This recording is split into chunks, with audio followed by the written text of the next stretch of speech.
Visto cómo se hace el diagnóstico.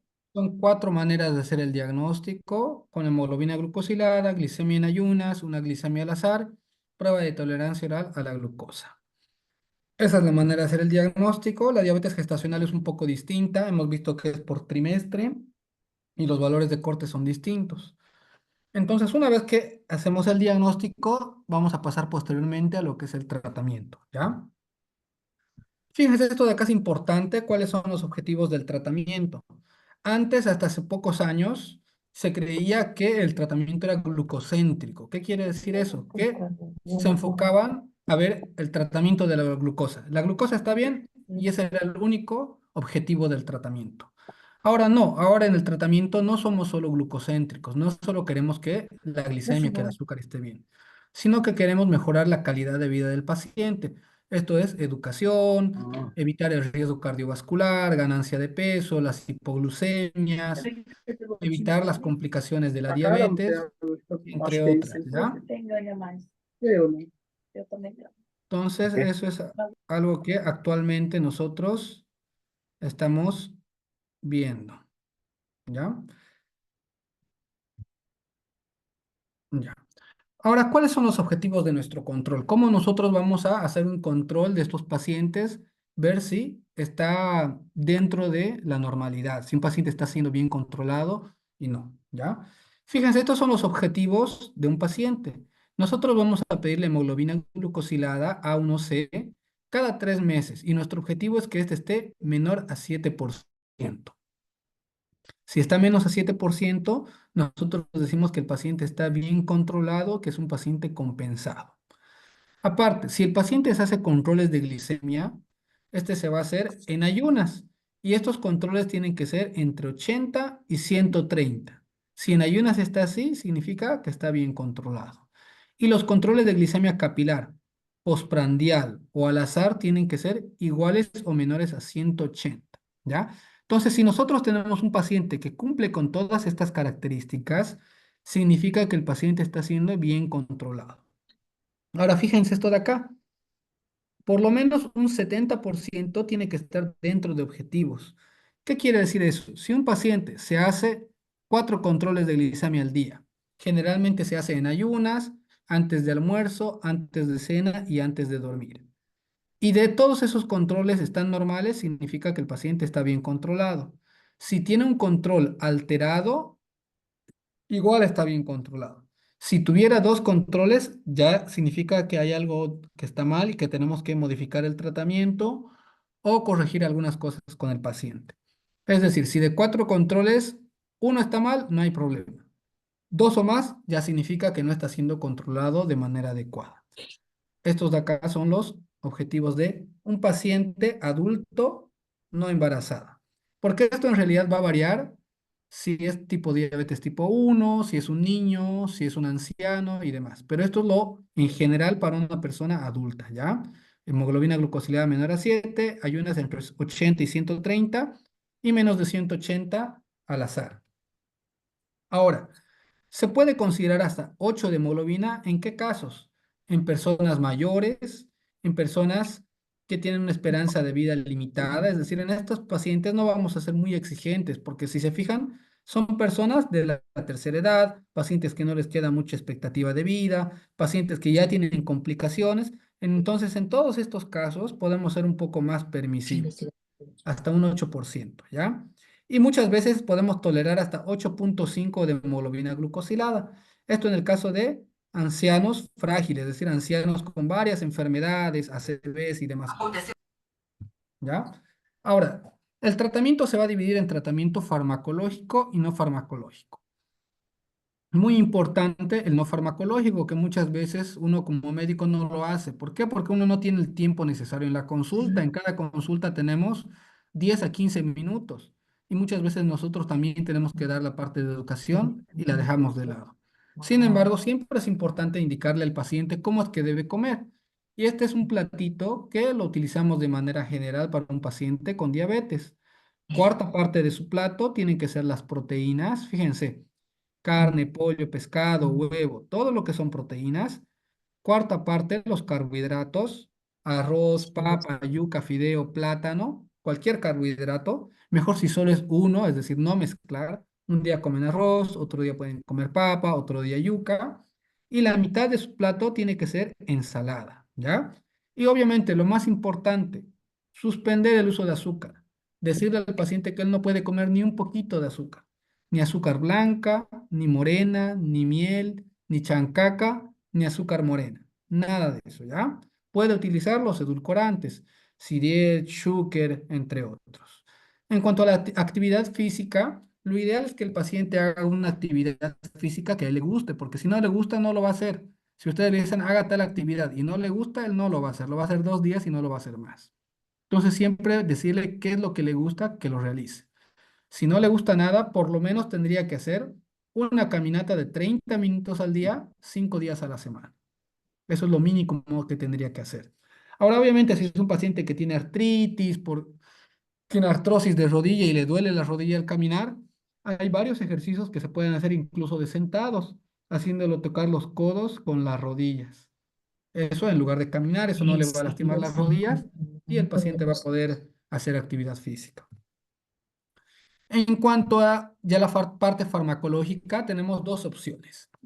En los pacientes tipo uno, que son pacientes que tienen una deficiencia absoluta de insulina, porque tienen una destrucción de más del 90% del páncreas, el único tratamiento es insulina. Entonces, diabetes tipo uno, el tratamiento es insulina, no hay más. Ahora, en los pacientes con diabetes tipo 2 pueden utilizar tanto antidiabéticos orales como insulina también cuando están descompensados. Entonces, fíjense Dos, cómo se no sé. clasifican los antidiabéticos orales. Acá tenemos los secretagogos, que son aquellos que estimulan a la secreción de insulina. Investigadores, Dentro de estos tenemos las sulfonilurias, que van a dos estimular la producción de realizarán insulina. evaluaciones. Ya. Tenemos también lo que son las meglitinidas, ¿ya? Todos estos van a estimular a la secreción de insulina. Tenemos los sensibilizantes, que son medicamentos que van a aumentar la sensibilidad a la insulina. Tenemos las biguanidas, como la metformina. Tenemos las tiazolidinedionas, como la pioglitazona.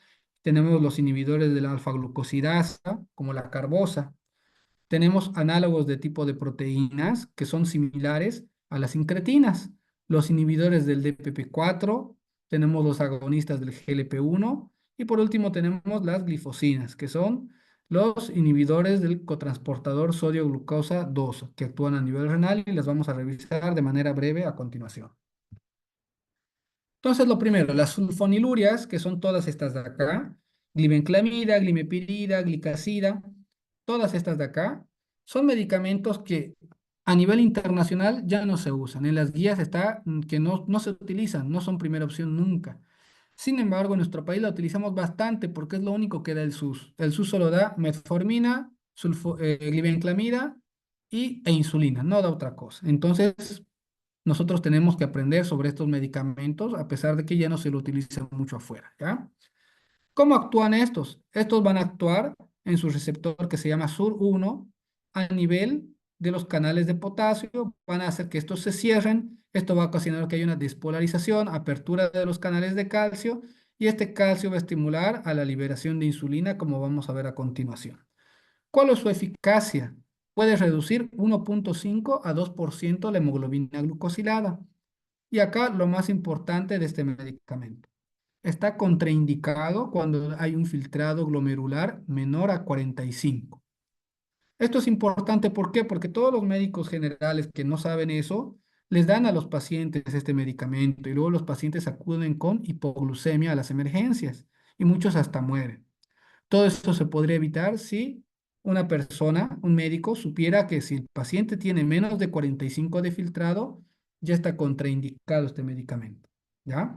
En cuanto a sus efectos adversos, los más frecuentes son las hipoglucemias, causan aumento de peso, aproximadamente 4 a 6 kilogramos, eso hasta en 6 meses, y con el paso del tiempo disminuye la eficacia de la medicación. Como ven acá, esta es la sulfoniluria, se une a su receptor. Todo esto va a ocasionar que haya un cierre de los canales de potasio. Y esto va a permitir la apertura de los canales de calcio, el ingreso de calcio, el cual va a permitir que estos gránulos que estaban almacenando insulina migren a la superficie y liberen la insulina. ¿Ya? De esa manera va, ese es su mecanismo de acción. Y fíjense acá de cada uno de los medicamentos que tenemos en las sulfonilurias, tenemos la glibenclamida, glimepirida, glipizida y todos estos de acá. Esta es la dosis diaria, la vida media del medicamento, su duración y su excreción. Ya, esto es importante saber la dosis máxima de todos los medicamentos. En el caso de la glibenclamida, que es el más utilizado, 15 miligramos. De todas las sulfonilurias, la mejor es la glicacida, ¿ya? Esta de acá, porque es la que causa menos hipoglucemias, ¿ya? Entonces, fíjense algo importante que puede caer en su examen. Efectos adversos es alto riesgo de hipoglucemias, ¿ya? Ahora vamos a hablar de lo que son las biguanidas. La única que tenemos en el mercado y la más utilizada es la metformina, ¿ya? ¿Cómo actúa esta? Esta va a aumentar la captación muscular de glucosa, es decir, es insulino sensibilizante, ¿ya? Su eficacia esta reduce de 0,7 a 2% la hemoglobina glucosilada y su dosis máxima es 2.250 miligramos. Entre sus contraindicaciones está contraindicado cuando el filtrado glomerular es menor de 30, está contraindicado cuando hay infecciones, cuando hay shock, insuficiencia hepática, renal y cardiorrespiratoria. Acá algo importante, está contraindicado cuando hay infecciones severas. Es por eso que ningún antidiabético oral se da en internación. En internación, en hospitalización, solo se maneja insulina. Las tabletas son para consulta externa. Sus efectos adversos más frecuentes suelen ser gastrointestinales, ¿ya? Náuseas, vómitos, diarreas y disminución de la absorción de la vitamina B12. Tenemos las tiazolidinedionas, dentro de estas tenemos la pioglitazona. Es un medicamento que igual es insulino sensibilizador, es decir, aumenta la captación de glucosa a nivel muscular y hepático. Tiene una baja eficacia a la hora de disminuir la hemoglobina glucosilada de 0,5% y contraindicaciones, la insuficiencia cardíaca, cetoacidosis diabética, hematuria microscópica y algo importante acá, está relacionada con cáncer de vejiga, ¿ya? Es un medicamento que causa retención de líquido y por eso aumenta peso. Fíjense, causa edemas, incremento de peso. Por eso es que está contraindicado en la insuficiencia cardíaca. No es un medicamento muy utilizado. Fíjense, este de acá es su mecanismo de acción. Bien, acá estos son los canales transportadores de glucosa y es a través de estos que va a permitir que ingrese la glucosa a la célula. Tiene otros efectos, como pueden ver acá, disminuye la grasa visceral, por eso es un tratamiento del hígado graso, aumenta el tamaño de LDL, aumenta HDL, disminuye los ácidos grasos libres. Bueno, otros tipos de efectos, ¿no? Pero que no son muy importantes en realidad. Es un medicamento que no se lo utiliza mucho. Tenemos los inhibidores de la alfa-glucosidasas, que en realidad ya no se los utiliza, esto es más a manera de que conozcan. Era la carbosa, ¿ya? Su eficacia era baja, de 0,5%. Contraindicaciones, insuficiencia hepática, enfermedades gastrointestinales, filtrado menor a 25. Efectos adversos generalmente eran diarrea y meteorismo. ¿Y cómo actuaba este medicamento? Lo que comemos se absorbe en formas complejas, es decir, en polisacáridos. Y para absorberse tienen que transformarse en oligosacáridos o monosacáridos, ¿ya? Como la glucosa, fructosa y demás. Lo que este medicamento hacía era que inhibía eso a nivel intestinal, es decir, hacía que no se descomponga la glucosa, que no deje de ser un polisacárido y por ende no se absorbía. Fíjense en esta imagen de acá. Este de acá es el intestino, la carbosa se unía a estos receptores e impedía que los oligosacáridos se unan a ellos y sean absorbidos. Es decir, bloqueaba esa absorción de los oligosacáridos. No se lo utiliza, hace mucho tiempo no veo ningún paciente que lo utilice porque tiene una baja eficacia. Más que todo a manera de que conozcan únicamente. Hasta ahorita lo más importante para mí es que sepan bien biguanidas y sulfonilurias porque eso sí voy a preguntar en examen. Inhibidores del DPP4 son unos medicamentos que están de moda. Entre estos tenemos la sitagliptina, alogliptina, linagliptina, vildagliptina, ¿ya? ¿Cuál es su mecanismo de acción? Cuando hemos avanzado fisiología, deben recordar que hemos dicho que hay unas incretinas que tienen un mecanismo, se liberan por el intestino y causan estimulación de la liberación de insulina.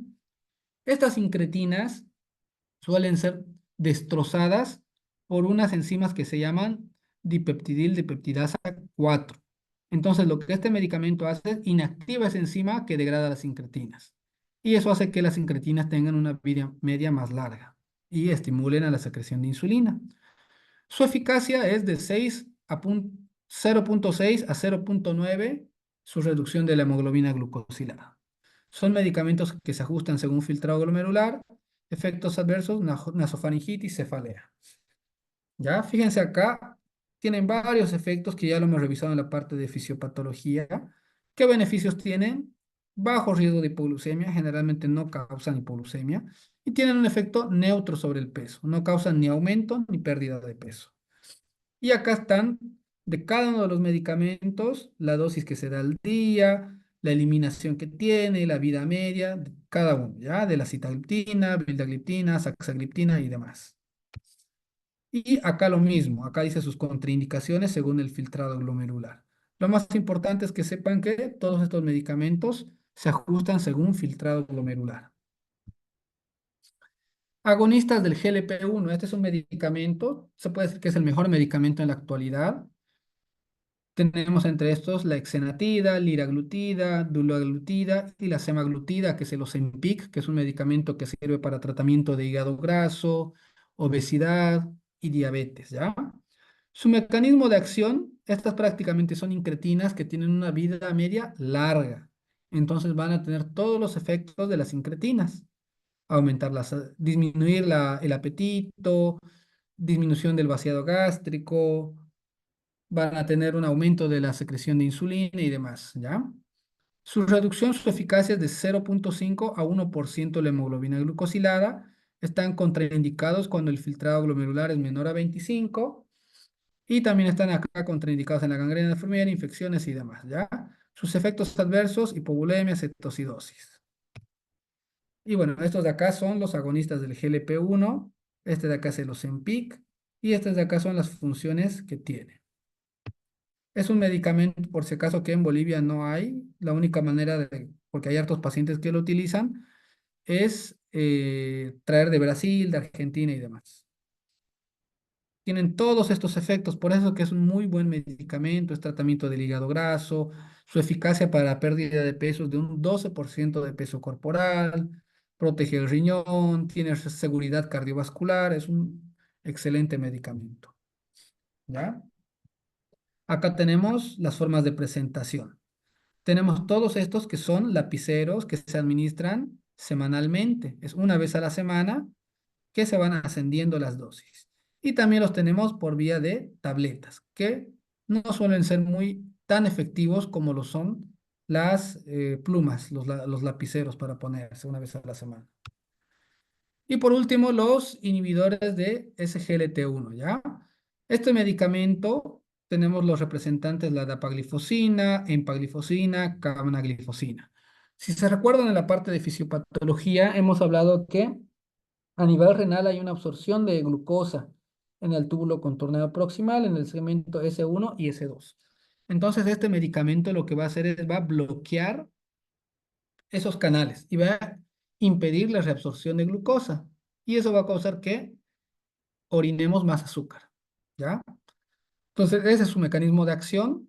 Su eficacia es de 0,5 a 1,2% y tiene un efecto que causa disminución del peso, tiene un efecto de protección renal, un efecto de, también es parte del tratamiento de la insuficiencia cardíaca. Entonces, es otro medicamento que es muy bueno y este es más accesible en cuanto a su precio, ¿ya? Hemos visto que en esta parte de acá se absorbe la glucosa. Lo que hace este medicamento es bloquea esa absorción. Entonces, toda la glucosa que estaba viniendo y estaba siendo reabsorbida va a ser eliminada por la orina. Por eso es que esto nos puede causar glucosuria, nos causa glucosuria y de esa manera nos puede causar infecciones urinarias en algunas ocasiones, gangrena de Fourminier. Y en esos casos estaría contraindicado, ¿ya? Fíjense, este de acá es el riñón y es por acá que se absorbe la glucosa. La glucosa viene a la célula del tubular y posteriormente pasa a la sangre. Y entonces lo que el medicamento este hace es bloquear estos de acá, bloquea esta parte. Estos de acá son los nombres comerciales de la dapaglifosina, la Forxiga, tenemos el Jardiance del empaglifosina. Vienen en tabletitas de 10 miligramos en este caso, de 100 y 300, de 10 y 25, ¿ya? Y todos estos de acá son todas sus características, que no es necesario que se lo aprendan. Saber sus nombres, su mecanismo de acción, con esto es suficiente, ¿ya? Ahora, ahora sí, ¿ya? Ahora, esos son los medicamentos, las tabletas. Antiguamente se creía que el tratamiento se realizaba de esta manera. Fíjense, se daba metformina por 3 meses. Si el paciente no mejoraba, se iba subiendo a combinar antidiabéticos orales. Si no mejoraba, se pasaba a insulina y antidiabéticos orales. Si no mejoraba, se pasaba a la insulina. Este era el esquema que se tenía, si no me equivoco, hasta 2017, 2018. Esta es la manera en la que se trataba, que como ven acá, ya está obsoleto. Antes iniciaban dieta, metformina, metformina más una tableta, tabletas insulina y por último insulina. Eso ya no se lo hace, se hace de la siguiente manera, ¿ya?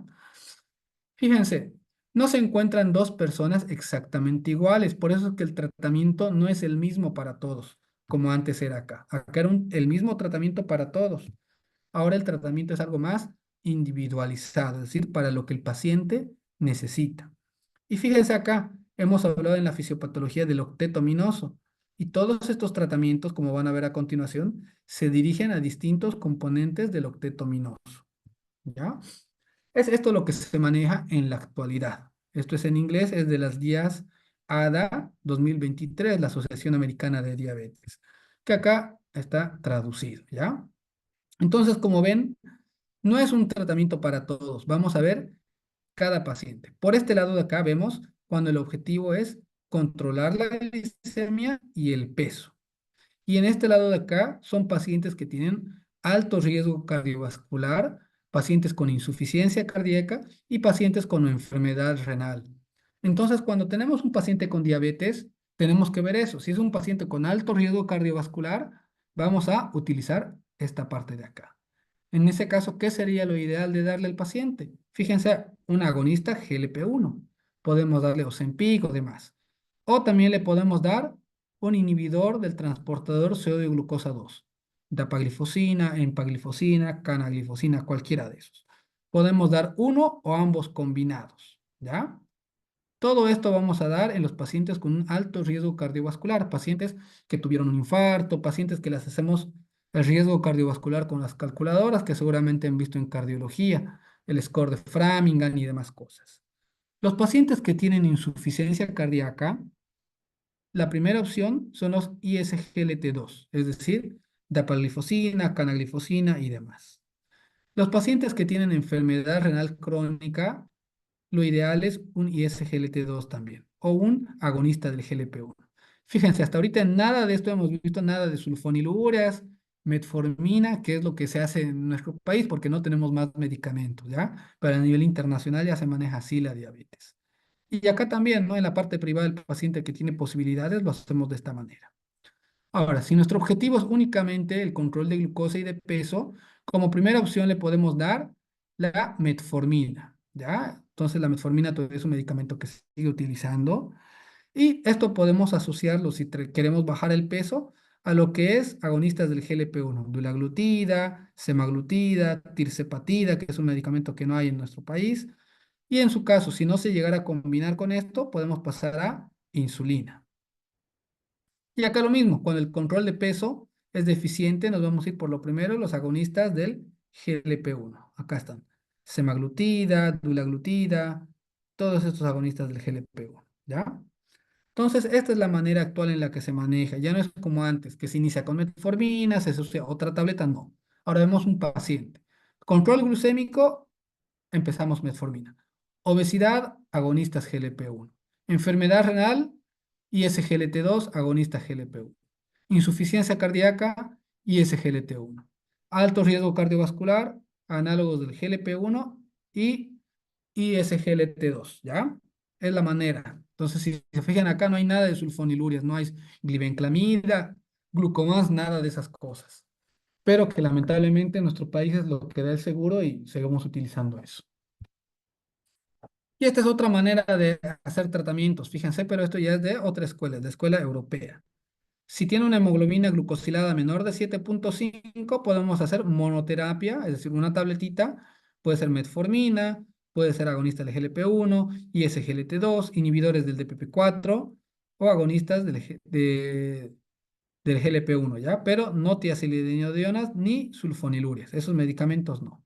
Si la hemoglobina glucosilada es mayor a 7,5, podemos combinar dos medicamentos, metformina más cualquiera de estos de acá que están con verde, ¿ya? Y en los casos que la hemoglobina glucosilada es mayor a 9%, si el paciente tiene síntomas de descompensación metabólica, insulina. Si no tiene síntomas de descompensación metabólica, podemos hacer tratamiento dual y si no controlamos con dos medicamentos, pasamos a tres medicamentos, ¿ya? Ahora la insulinoterapia, ¿ya? La insulina es un medicamento que se utiliza en pacientes con diabetes tipo 1. En los tipo 1 no damos tabletas, el único tratamiento es con insulina. Y en la diabetes tipo 2 hay indicaciones, hay ocasiones en las cuales sí tenemos que utilizar insulina. Estas son las formas de presentaciones. Tenemos el frasco, que esto es lo que da el seguro, es la forma más económica. Y lo más cómodo son estas plumas o estos lapiceros, ¿ya? Es algo más cómodo, pero es algo que es muy costoso. Pero de manera privada algunos se lo compran. La dosis de la insulina va a variar de acuerdo al tipo de la diabetes que tengamos. En la diabetes tipo 1, la dosis es de 0,4 a 1 unidad por kilogramo de peso. Y fíjense, ¿se acuerdan cuando hemos hablado de secreción de la insulina? Hemos dicho que 50% es en forma basal y 50% prandiales. Es por eso que nosotros vamos a administrar 50% basal y 50% con las comidas, ¿ya? En cambio, la diabetes tipo 2, la dosis es de 0,2 unidades por kilogramo de peso. Y acá vamos a dar el 70% en basal y 30% las prandiales. En la diabetes tipo 2 tenemos indicaciones para colocar insulina, porque generalmente el tratamiento es hecho con tabletas. ¿En qué ocasiones vamos a utilizar insulina en un paciente con diabetes tipo 2? Vamos a hacerlo en aquel paciente que tenga un comienzo de enfermedad severa con una pérdida de peso inexplicable. ¿Ya? En esos casos iniciamos insulina. También vamos a iniciar insulina en pacientes descompensados que tengan una glicemia en ayunas mayor a 250 o al azar mayor a 300 o una hemoglobina glucosilada mayor a 10%. En esos casos vamos a iniciar el tratamiento con insulina, no con tabletas porque no vamos a poder controlar al paciente. ¿En qué otra situación? En aquellos pacientes que tengamos dudas que sea diabetes tipo 1 o tipo 2. También podemos iniciar la insulina en todos estos casos, pacientes con enfermedad febril, infecciones, traumatismos, pacientes internados, ¿ya? En todos esos pacientes tenemos que iniciar insulina. Y por último, también podemos iniciar insulina en aquellos pacientes que han hecho tratamientos con tabletas y no los hemos logrado controlar. No ha habido un control con los antidiabéticos orales, entonces pasamos a la insulina, que es un medicamento más potente. Esto ya lo hemos visto, es la secreción basal y estos son los picos del desayuno, del almuerzo y de la cena de la insulina. Entonces nosotros vamos a poner una insulina basal, una de acción larga y insulina antes de las comidas para evitar estos picos de secreción de glucosa, ¿ya? Los tipos de insulina que tenemos son los siguientes. Tenemos insulina de acción ultra rápida, tenemos la Lispro, la Spártica y la glulicina.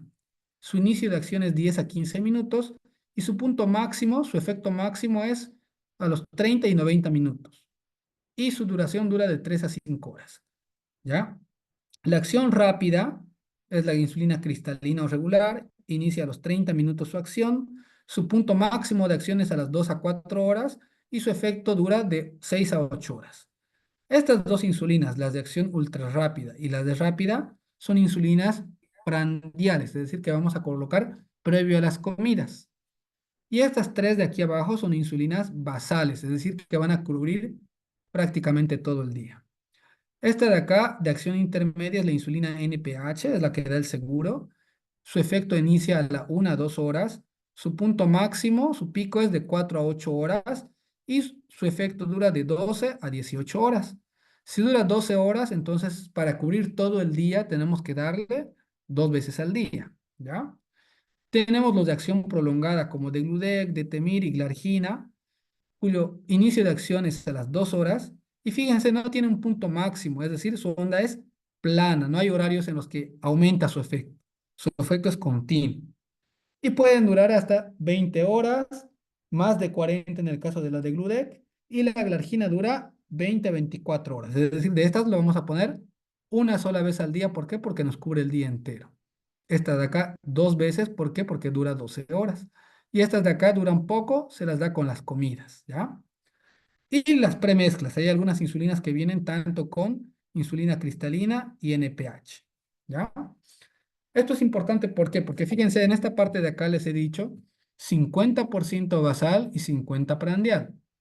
Es decir, si por un ejemplo el cálculo les viene 20 unidades tiene que utilizar el paciente. Le pueden dar 10 unidades de insulina glargina una vez al día y las otras 10 unidades, que serían el 50%, le pueden dar en cualquiera de estas insulinas de acción ultra rápida o rápida en las comidas. 10 entre 3, 3 más o menos. Pueden ponerle 3 unidades antes de desayuno, 3 unidades antes de almuerzo y 3 unidades antes de cena, para evitar estos picos de hiperglicemia después de las comidas, ¿ya? Y en el caso de la diabetes tipo 2, generalmente el 70% es basal y 30% es las prandiales. Un ejemplo, un paciente que va a necesitar 30 unidades de insulina, le pondríamos 20 unidades basal, es decir, le podemos dar 20 unidades de insulina glargina una vez al día, y los 10 restantes le damos en prandiales. Puede ser tanto insulina cristalina o cualquiera de estas de acá. Igual, 3, 3 y 3 unidades, ¿ya? Fíjense, esto es un diseño de cada insulina. Estas de acá son las de acción rápida. Fíjense, su acción, su pico es acá, a la hora más o menos. Y su duración es hasta las 5 horas. La insulina cristalina o regular dura hasta 8 horas y su mayor efecto es acá. Fíjense, más o menos a las 2, 3 horas. La NPH dura hasta 12, 16 horas y su mayor pico de acción es entre las 4 y 6 horas. La de Temir acá, y fíjense, la glargina no tiene ese pico que todas tienen. Esta es plana. Comienza a las 2 horas y se mantiene 24 horas. Por eso se la da una vez al día. Lo mismo la de Gludec, fíjense, es plana y dura hasta 36 horas. Entonces es una vez al día de esas insulinas que se aplica. Y bueno, esa sería la parte del tratamiento, ¿ya? ¿Con qué quisiera que se queden? Diabetes tipo 2 inicialmente es tratamiento con antidiabéticos orales. Tipo 1 autoinmune, sí o sí el tratamiento es insulina, ¿ya? ¿Cuáles son los objetivos? Nuestros objetivos lo hacemos con lo siguiente. Con la hemoglobina glucosilada, que tiene que ser menor a 7 en pacientes adultos normales, y los controles de glicemia en ayunas tienen que ser entre 80 y 130 y al azar menor a 180. Si ustedes tienen un paciente que tiene todas estas características, significa que es un paciente bien controlado, ¿ya? Y en cuanto al tratamiento no farmacológico es importante. Quizás les haga dibujar este plato en su examen. Mitad de ensalada, cuarta parte proteínas y cuarta parte carbohidratos. Recomendar siempre no utilizar azúcar, miel, chancaca ni nada de eso. Y actividad física, 30 minutos al día, 5 días a la semana. Medicamentos más utilizados en nuestro país, sulfonilurias, importante. Si la función renal es menor a 45, están contraindicados, no utilizar más. Efectos adversos, es alto riesgo de hipoglucemias, aumento de peso. Y a medida que pasa el tiempo, disminuye su eficacia. De todos estos que están acá, el más inofensivo sería la glicazida. Y son medicamentos que estimulan la liberación de insulina. Tiene alta eficacia, pero tiene muchos peligros también, ¿ya? Otro medicamento que utilizamos mucho, la metformina.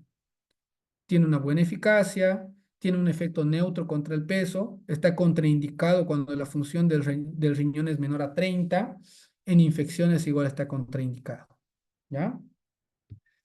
Esto de acá no es importante, ni siquiera hay en nuestro país. Esto hace mucho ya no hay.